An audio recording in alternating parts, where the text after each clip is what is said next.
Start करते हैं water relation से।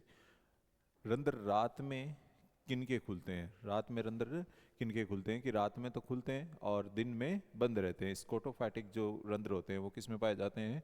जो अपने हाइड्रोद्भिद नहीं, मांसलोद्भिद। मांसलोद्भिद के पौधे कैसे होते हैं? जीरोफाइट्स होते हैं। दूसरा है कि गार्ड सेल्स जो है वो फूलती है या फिर स्पीत रहती है, फ्लैसिड रहती है या फिर कैसी रहती है, जिसकी वजह से जो रंध्र है वो खुलते हैं या बंद होते हैं। तो जो के प्लस व Cl आयनों के कोशिका से बाहर प्रवाह हो जाता है, जब ये आयन बाहर निकल जाते हैं तो बाहर निकलने पर जो रंध्र है वो कैसे हो जाते हैं? बंद हो जाते हैं, क्योंकि जो सेल है वो कैसी हो जाती है? सिकुड़ जाती है। जड़ की अन्य सेल से एंडोडर्मिस भिन्न होती है, क्योंकि इनमें एंडोडर्मिस अन्य सेल से क्या है? भिन्न है। किसके लिए? सिम्प्लास्ट क्षेत्र का अभाव होता है। ये तो गलत हो गया। जल परिवहन की उच्च दर होती है, नहीं। पूर्णतया मोमी परत से गिरी होती है, नहीं। जल व आयनों के गमन को रोकती है। ये किसको रोकती है? जल और आयनों के गमन को रोकती है। ठीक है। नेक्स्ट क्वेश्चन है जल विभव का, वाटर पोटेंशियल। वाटर पोटेंशियल जो है, शुद्ध जल का वाटर पोटेंशियल सर्वाधिक होता है और वो जीरो होता है। रोम से वलकुट की ओर जल की गति होगी जब जल विभव होता है, यानी कि सबसे बाहर हेयर्स जो है उसमें कितना होगा? जीरो होगा। उसके अंदर कॉर्टेक्स, कॉर्टेक्स में कितना होगा? -1। और जाइलम में कितना होगा? -2। यानी माइनस में बढ़ता जा रहा है, बढ़ता जा रहा है, तो उधर जो वाटर है वो फ्लो करता जाएगा। जड़ का अवरोधक जो संवहन ऊतकों से जल के रिसाव को रोकता है, कौन रोकता है? कैस्पेरियन पट्टिकाएं, जो किसमें पाई जाती है? एंडोडर्मिस में। पादपों में केम सहायक होते हैं, किसमें सहायक होते हैं? केम रोग प्रतिरोधी, जनन, द्वितीयक वृद्धि, जल संरक्षण। केम जो चक्र पाया जाता है, क्रेसुलेशन एसिड मेटाबॉलिज्म जो चक्र पाया जाता है वो किसके लिए है? जल संरक्षण के लिए। C3 व C4 पादपों में महत्वपूर्ण भिन्नता को प्रकट करने वाली प्रक्रिया है। C4 C3 केल्विन साइकिल और C4 जो साइकिल है ये किस में पाया जाता है? फोटोसिंथेसिस में पाया जाता है। तो ये किसके लिए है? प्रकाश संश्लेषण के लिए। ठीक है। सीमाकारी कारक किसने दिया था? ब्लैकमैन ने। किसने दिया था? ब्लैकमैन ने दिया था। प्रकाश श्वसन प्रारंभ होता है। प्रकाश श्वसन प्रारंभ कहाँ से होता है? क्लोरोप्लास्ट से। रूबिस्को एंजाइम जो है वो बाहर लेता है। C4 पादप आधिक्य में होंगे। कहाँ पर आधिक्य में होंगे? जहाँ पर पानी की क्या हो? कमी हो। अत्यधिक शुष्क स्थिति व उष्ण कटिबंधीय क्षेत्र। उष्ण कटिबंधीय क्षेत्र होंगे वहां पर ही स्थिति कैसी होती है? अत्यधिक शुष्क होती है। प्रकाश श्वसन के दौरान रूबिस्को किसको आधारी पदार्थ के रूप में प्रयुक्त करता है? प्रकाश श्वसन, श्वसन की बात हो रहा है तो ये किसको ग्रहण करेगा? ऑक्सीजन को। किसको ग्रहण करेगा? ऑक्सीजन को ग्रहण करेगा। और ये किसकी तरह काम करेगा? ऑक्सीकारी की तरह काम करता है। C4 पादपों की पत्तियां प्रदर्शित करती है। C4 पादप जो है उसमें एक बंडल सीध पाई जाती है और दूसरा मेसोफिल टिश्यू पाया जाता है। तो वो एनाटॉमी क्या कहलाती है? क्रेंज एनाटॉमी कहलाती है। जिनमें क्रेंज एनाटॉमी होती है उनमें ही C4 चक्र जो है वो पाया जाता है। C4 अम्ल जो प्रकाश संश्लेषण के दौरान C4 पादपों की पत्तियों में बनता है, कौन सा बनता है? ऑक्सैलोएसिटिक एसिड या मैलिक एसिड या एस्पार्टिक एसिड। सबसे पहले बनने वाला यही है। केल्विन चक्र में होता है। केल्विन चक्र में 3 स्टेप होते हैं, कौन कौन से? कार्बोक्सिलेशन, दूसरा रिडक्शन और तीसरा कौन सा आता है? रीजनरेशन, जिसमें वापस किसका निर्माण हो जाता है? RUBP का निर्माण हो जाता है।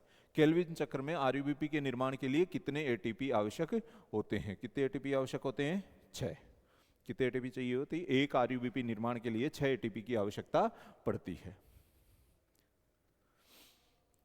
जब CO2 RUBP द्वारा ग्रहण की जाती है तो प्रथम स्थायी उत्पाद जो संश्लेषित होता है कौन सा बनता है? PGA, phosphoglycerate.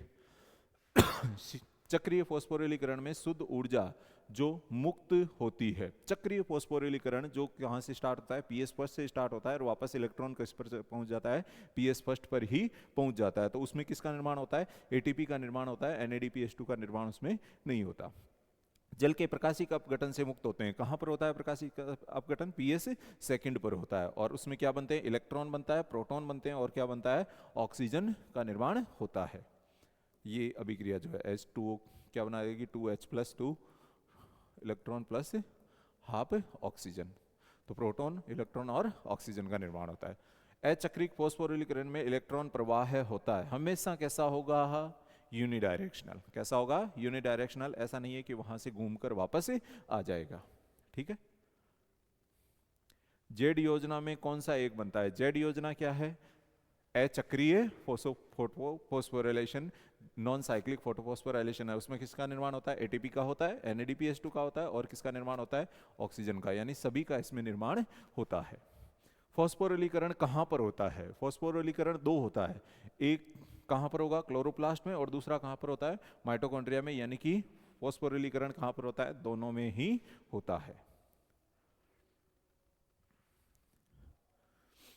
पीएस फर्स्ट में प्रथम इलेक्ट्रॉन ग्राही कौन सा है? FRS, एनसीईआरटी में दिया हुआ है, या फिर कौन सा आ जाएगा? फेरिडोक्सिन आ जाएगा। ठीक है, आपको क्या करना है? FRS। रिएक्शन सेंटर बना हुआ होता है। रिएक्शन सेंटर किससे बना हुआ होता है? क्लोरोफिल ए से बना हुआ होता है, जो आगे चलकर इलेक्ट्रॉन दे देता है किसको? FRS को दे देता है, या फिर FD को दे देता है। पीएस बना होता है। फोटो सिस्टम किससे बना हुआ होता है? दो चीजों से, एंटेना और रिएक्शन सेंटर। एंटेना जो है वो क्या करता है? प्रकाश को ग्रहण करता है, ग्रहण करके उसको कहाँ तक पहुंचाता है? रिएक्शन सेंटर तक पहुंचाता है, ताकि वहां से इलेक्ट्रॉन जो है वो बाहर निकले। क्लोरोप्लास्ट में वर्णक पाए जाते हैं। क्लोरोप्लास्ट में क्लोरोफिल ए भी होगा, क्लोरोफिल बी भी होगा, कैरोटेनॉइड्स भी होंगे, ज़ेंथोफिल्स भी होते हैं, यानी सभी जो है वो इसमें पाए जाते हैं। C3 व C4 पादपों में क्रमशः प्रथम CO2 ग्राही कौन सा है? C3 पादपों में तो कौन सा होगा? RUBP। कौन सा होगा? RUBP। और C4 पादपों में कौन सा? PEP। तो कौन सा हो जाएगा? RUBP और PEP। निम्न में से कौन सा अनुपात केल्विन चक्र के 6 चक्रों में 1 मोल ग्लूकोज के उत्पादन हेतु सही है? 1 मोल ग्लूकोज बनाना है तो कार्बन डाइऑक्साइड कितने चाहिए? 6। अब 6 दो ऑप्शन में है। ATP कितने चाहिए? ATP चाहिए 18। कितने चाहिए? 18। और NADH2 कितने चाहिए? 12। ये टोटल ऊर्जा चाहिए होती है, और इसके लिए 6 बार ही साइक्लिक और 6 बार ही नॉन साइक्लिक जो फोटोफॉस्फोराइलेशन होता है उसमें इस ऊर्जा का निर्माण किया जाता है। सामान्य परिस्थितियों में कौन सा एक मुख्य सीमाकारी कारक है? मुख्य सीमाकारी कारक में सामान्य परिस्थितियों में कौन सा होगा? CO2। प्रकाश नहीं है, क्योंकि प्रकाश तो अवेलेबल रहता है, तापमान भी नहीं है। क्लोरोफिल जो है वो तो पत्तियों में होता है, ये कभी भी क्या नहीं हो सकता? सीमाकारी नहीं हो सकता। तो सीमाकारी कौन होती है? Carbon dioxide.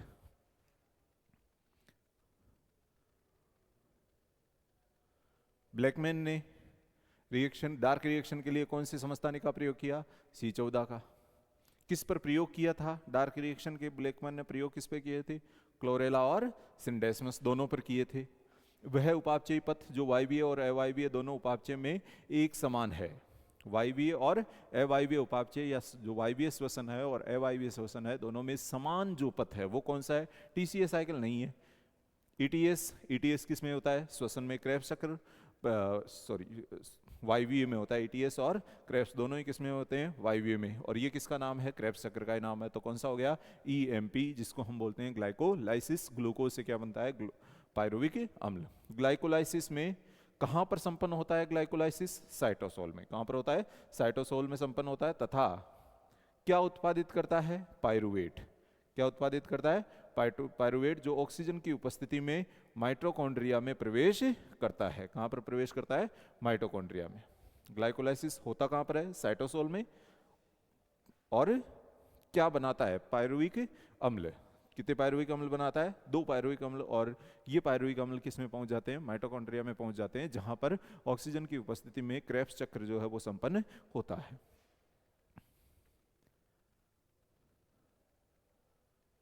ग्लाइकोलाइसिस का प्रथम पद है। प्रथम पद जो है उसमें क्या है? ग्लूकोज से क्या बनता है? ग्लूकोज 6 फॉस्फेट बनता है, यानी ऊर्जा जो है वो अवशोषित की जाती है। तो कैसे हो गया? ऊष्मा शोषी। श्वसन का कार्य है। श्वसन का कार्य क्या है? ATP का निर्माण करना, NADH2 का निर्माण करना, ग्लूकोज का हटाना या CO2 हटाना। क्या काम है? श्वसन का कार्य है ऊर्जा का निर्माण करना। पायरुविक अम्ल का CO2 में ऑक्सीकरण कहलाता है। पायरुविक अम्ल का CO2 में ऑक्सीकरण कहलाता है। किण्वन नहीं, उसमें तो किण्वन में तो क्या होता है? ऑक्सीजन की अनुपस्थिति में किसका निर्माण हो जाता है? अम्ल का या अल्कोहल का निर्माण हो जाता है। ग्लाइकोलाइसिस में क्या बनता है? ग्लूकोज से पायरुविक अम्ल बनता है। ऑक्सीकारी फॉस्फोरिलीकरण में ATP का निर्माण होता है। इसको हम क्या बोलते हैं? C3 चक्र, citric acid cycle. Citric acid cycle या ट्राई कार्बोक्सिलिक एसिड साइकिल कहते हैं। ठीक है।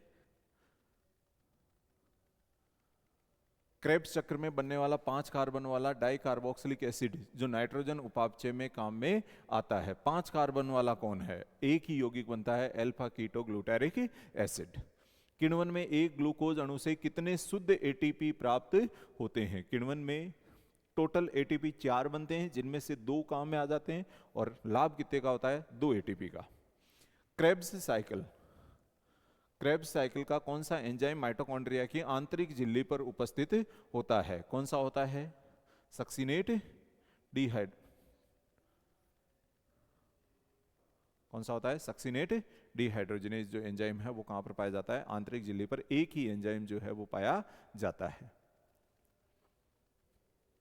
नेक्स्ट, लिंक रिएक्शन जो ग्लाइकोलाइसिस को क्रेब्स साइकिल से जोड़ती है में आवश्यक घटक है, क्या क्या चाहिए? जिसमें पायरुविक एसिड से किसका निर्माण हो जाता है? एसिटाइल कोएंजाइम ए का निर्माण हो जाता है। उसको हम क्या बोलते हैं? लिंक रिएक्शन या ऑक्सीडेटिव डीकार्बोक्सिलेशन कहते हैं। तो उसमें किस किस का जरूरत पड़ती है?